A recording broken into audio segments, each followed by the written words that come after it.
भारत की सरजमी पर जब खालिस्तानी मूवमेंट ने दम तोड़ा तो खालिस्तानी समर्थकों ने विदेशी धरती को अपना ठिकाना बना लिया।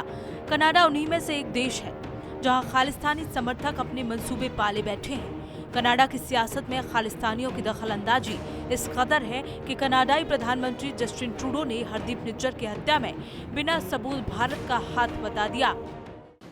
We call upon the government of India to take seriously this matter and to work with us to shed full transparency and ensure accountability and justice in this matter.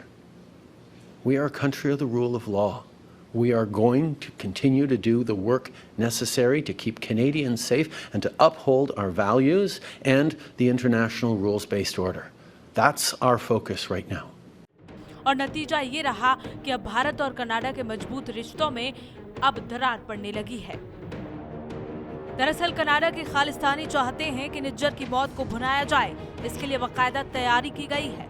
Poster छापे गए, भारतीय राजनयिकों को हत्यारा बताया गया, भारत के खिलाफ नारे लगाए गए, माहौल ऐसा बनाया जिससे निज्जर के बहाने भारत की छवि को धूमिल किया जाए। No, let me clarify. No specific information has been shared by Canada on this case, either then or before or after. We have, as we have said, or I think it's been made very clear, we are willing to look at any specific information. We have conveyed this to the Canadian side, made it clear to them that we are willing to look at any specific information that is provided to us. But so far, we have not received any such specific information. There was a indirect question on that. Let me also point out that from our side, very specific evidence about criminal activities by individuals based on Canadian soil has been shared with the Canadian authorities on a regular basis, but not been acted upon. लेकिन हकीकत क्या है, भारत अच्छी तरह जानता है। वास्तविक सबूतों में निज्जर की हत्या की जो कहानी है, वो सब हकीकत बयां कर रही है। दरअसल पिछले साल जुलाई में कनाडा के सिख नेता और कारोबारी रिपुदमन सिंह मलिक का कत्ल कर दिया गया। मलिक 1985 में एयर इंडिया के कनिष्क विमान में बम विस्फोट मामले का बड़ा संदिग्ध था। रिपुदमन और हरदीप निज्जर समेत उसके पुराने कट्टर खालिस्तानी दोस्तों के बीच काफी मनमुटाव और एक मुकदमेबाजी भी थी। रिपुदमन ने एक पत्र लिखकर सिखों के लिए कई बेहतरीन काम करने के लिए भारत के प्रधानमंत्री नरेंद्र मोदी की तारीफ की थी। इससे कट्टर खालिस्तानी खेमा रिपुदमन से काफी नाराज था। यही वजह है कि रिपुदमन की हत्या का जिम्मेदार निज्जर और उसके साथियों को माना गया।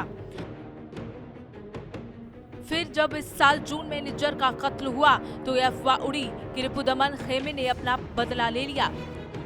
लेकिन कनाडाई आम लोगों का मानना था कि निज्जर की हत्या आपसी बदले का मामला था, न कि किसी सरकार की दखलंदाजी। भारतीय पीएम मोदी की तारीफ करने वाले रिपुदमन के पत्र और उसकी निज्जर खेमे के साथ मुकदमेबाजी के अलावा रिपुदमन और निज्जर के कई ऐसे वीडियो भी हैं जिनमें दोनों एक दूसरे के खिलाफ जमकर जहर उगल रहे हैं। ये ऐसे ठोस सबूत हैं जिनका ट्रूडो के भारत पर लगाए आरोपों से जरा भी मेल नहीं है। कनाडा पुलिस ने भी कोई आरोप नहीं लगाया है और यहाँ तक कि निज्जर हत्याकांड में गोली चलाने वालों की भी पहचान नहीं की गई है। लेकिन ट्रूडो बिना सबूत भारत पर खालिस्तानी आतंकी निज्जर की हत्या के आरोप लगा रहा है।